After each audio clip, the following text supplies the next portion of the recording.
साथियों, आज की यह विशेष पेशकश एक ऐसी घटना पर आधारित है जिसने समंदर के सबसे संवेदनशील और खतरनाक व्यापारिक मार्ग पर एक बार फिर सनसनी फैला दी है।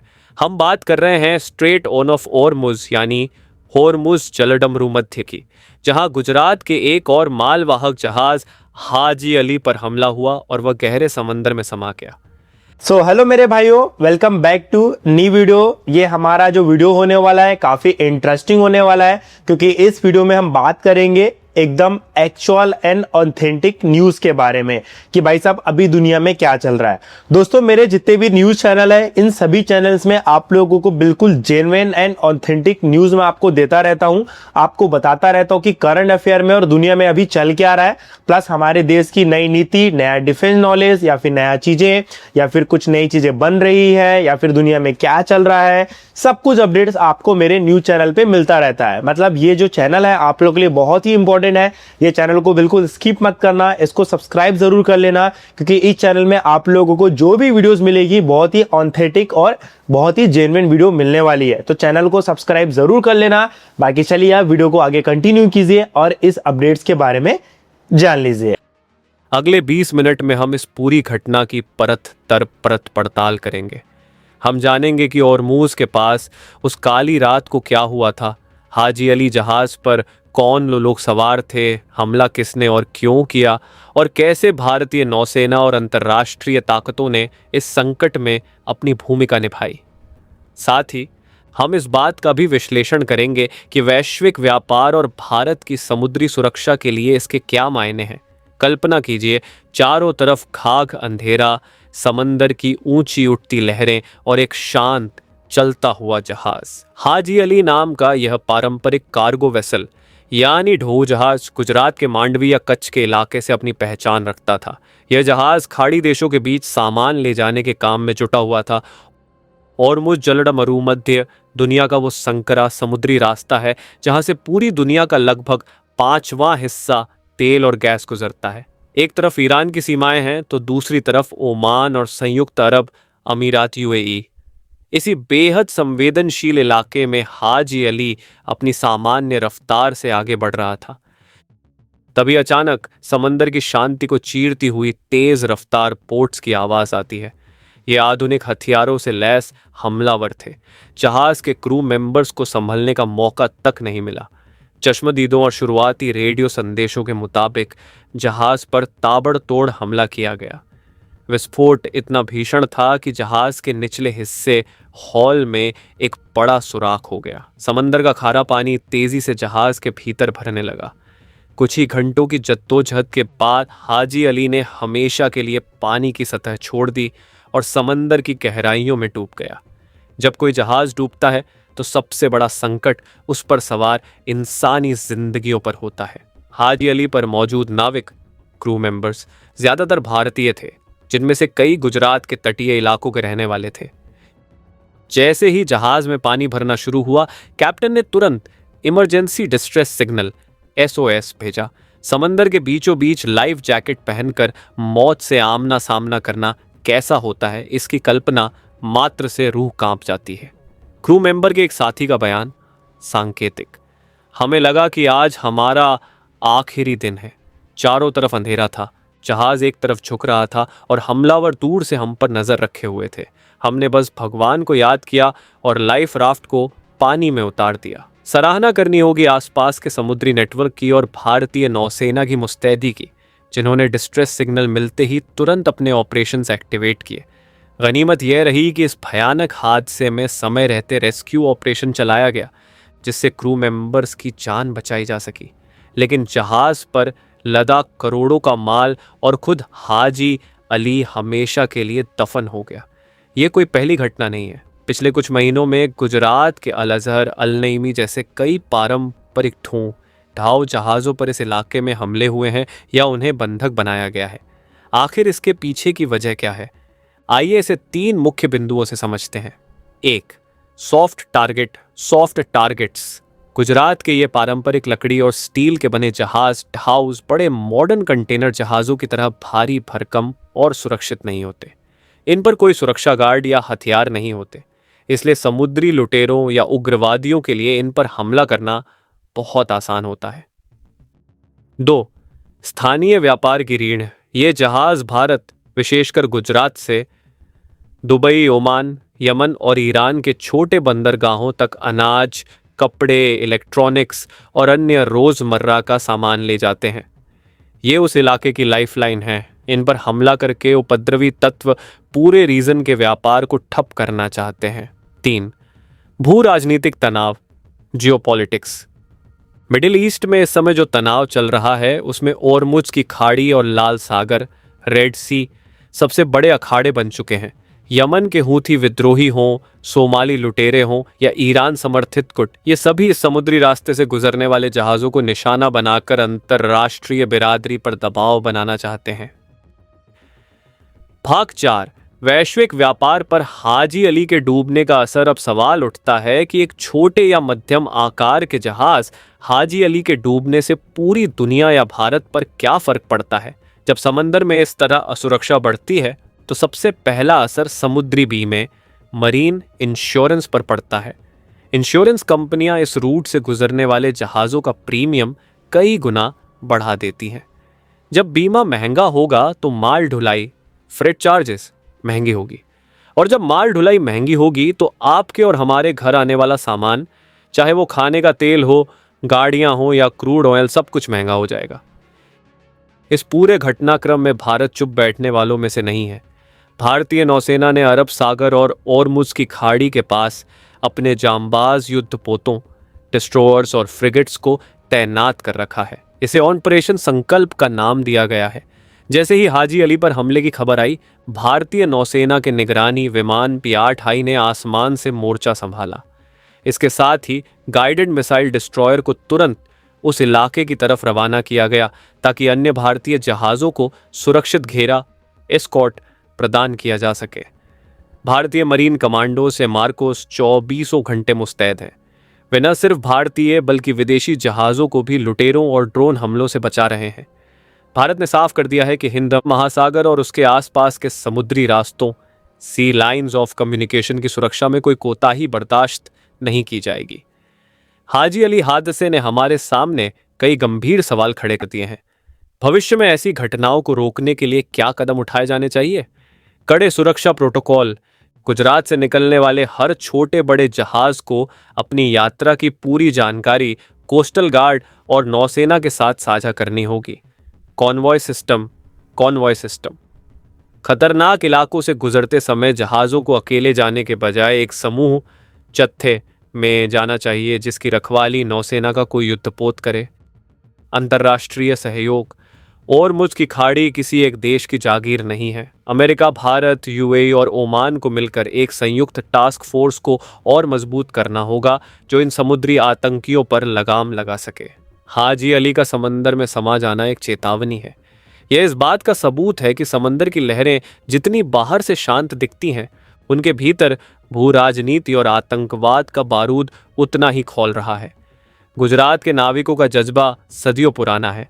वे पीछे हटने वालों में से नहीं हैं, लेकिन उनकी सुरक्षा आज के समय की सबसे बड़ी मांग है।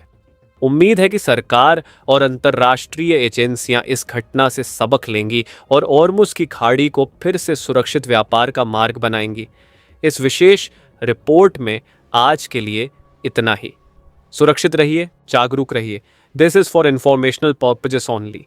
फॉर मेडिकल एडवाइस और डायग्नोसिस कंसल्ट अ प्रोफेशनल। भाग 7, पारंपरिक ढाऊ जहाज़ों का गौरवशाली इतिहास और संकट। इस घटना की गहराई को समझने के लिए हमें थोड़ा पीछे जाना होगा। गुजरात के कच्छ, मांडवी, सलाया और जामनगर के तटीय इलाकों का समुद्री इतिहास हजारों साल पुराना है। हाजी अली जैसा जहाज, जिसे स्थानीय भाषा में ढोस्ताव या वहान कहा जाता है, कोई साधारण आधुनिक जहाज नहीं है। यह सदियों पुरानी लकड़ी की कारीगरी और आधुनिक इंजनों का एक अनूठा संगम है। यह जहाज केवल व्यापार का साधन नहीं है, बल्कि यह गुजरात के हजारों परिवारों की आजीविका की रीढ़ है। कच्छ के मांडवी में आज भी हाथ से इन जहाज़ों को बनाने की कला जीवित है। कारीगरी की मिसाल, इन जहाज़ों को बनाने में जिस मजबूत लकड़ी, सागवान या बबूल का इस्तेमाल होता है, वह इन्हें समंदर के भीषण थपेड़ों को सहने की ताकत देती है। सस्ते परिवहन का साधन, बड़े बड़े कंटेनर शिप्स की तुलना में इन ढो जहाज़ों का किराया बहुत कम होता है। यही वजह है कि खाड़ी देशों के छोटे व्यापारी भारत से सामान मंगाने के लिए आज भी इन्हीं जहाज़ों पर भरोसा करते हैं। लेकिन आज हाजी अली के डूबने के साथ ही इस पूरे कुटीर उद्योग और पारंपरिक समुद्री संस्कृति पर काले बादल मंडराने लगे हैं। जब एक जहाज़ डूबता है तो सिर्फ माल का नुकसान नहीं होता, बल्कि एक पूरी परंपरा और उस पर निर्भर दर्जनों परिवारों का भविष्य दांव पर लग जाता है। This is for informational purposes only. For medical advice और डायग्नोसिस कंसल्ट अ प्रोफेशनल। भाग 7, पारंपरिक ढाओ जहाज़ों का गौरवशाली इतिहास और संकट। इस घटना की गहराई को समझने के लिए हमें थोड़ा पीछे जाना होगा। गुजरात के कच्छ, मांडवी, सलाया और जामनगर के तटीय इलाकों का समुद्री इतिहास हजारों साल पुराना है। हाजी अली जैसा जहाज, जिसे स्थानीय भाषा में ढो, ताओ या वाहन कहा जाता है, कोई साधारण आधुनिक जहाज नहीं है। यह सदियों पुरानी लकड़ी की कारीगरी और आधुनिक इंजनों का एक अनूठा संगम है। ये जहाज केवल व्यापार का साधन नहीं है, बल्कि यह गुजरात के हजारों परिवारों की आजीविका की रीढ़ है। कच्छ के मांडवी में आज भी हाथ से इन जहाज़ों को बनाने की कला जीवित है। कारीगरी की मिसाल, इन जहाज़ों को बनाने में जिस मजबूत लकड़ी, सागवान या बबूल का इस्तेमाल होता है, वह इन्हें समंदर के भीषण थपेड़ों को सहने की ताकत देती है। सस्ते परिवहन का साधन, बड़े बड़े कंटेनर शिप्स की तुलना में इन ठो जहाज़ों का किराया बहुत कम होता है।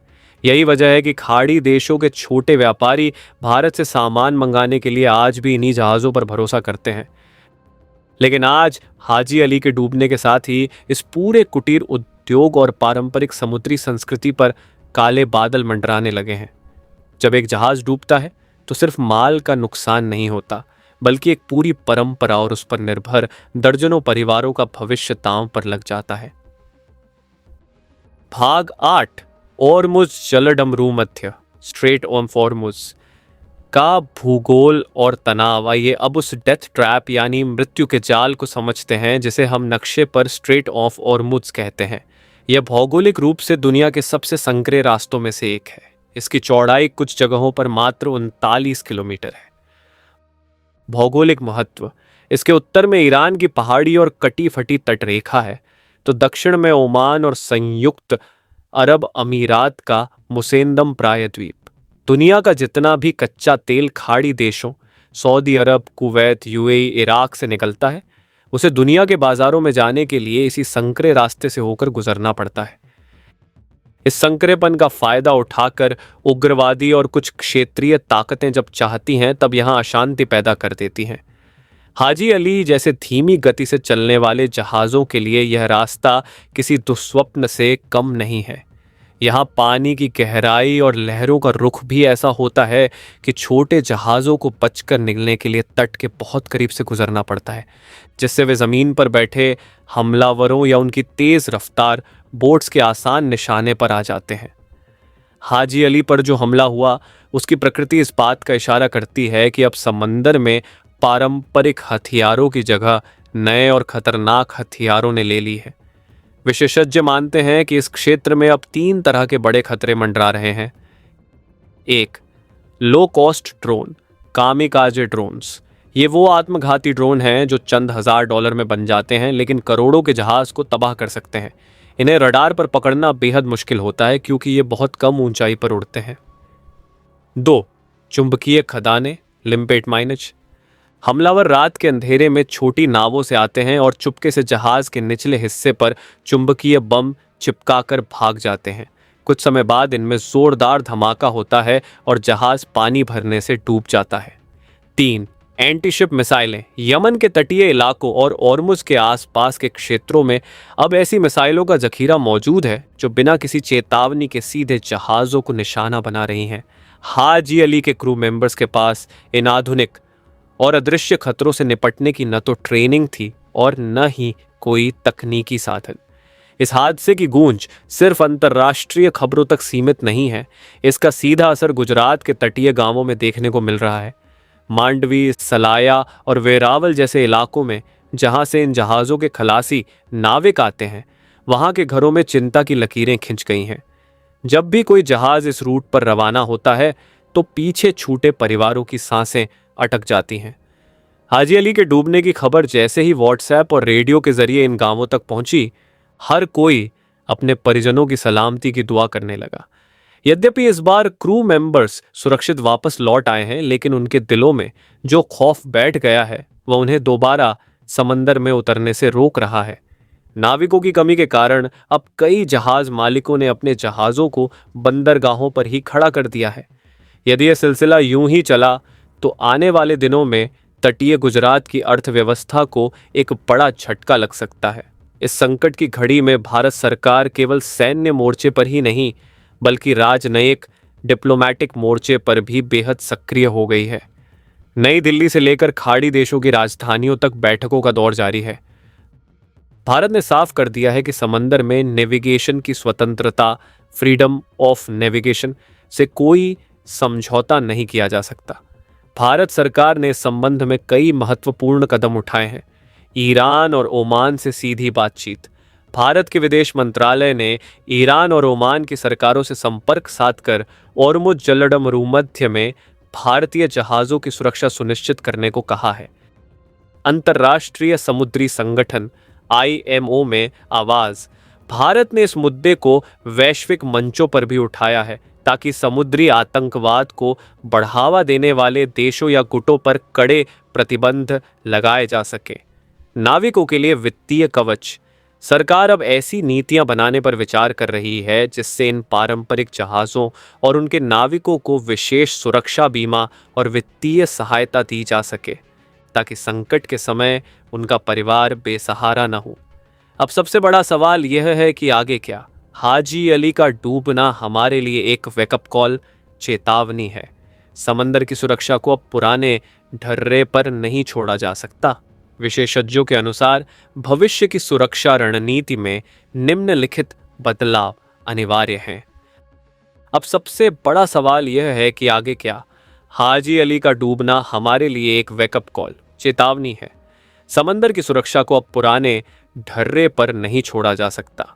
विशेषज्ञों के अनुसार भविष्य की सुरक्षा रणनीति में निम्नलिखित बदलाव अनिवार्य हैं।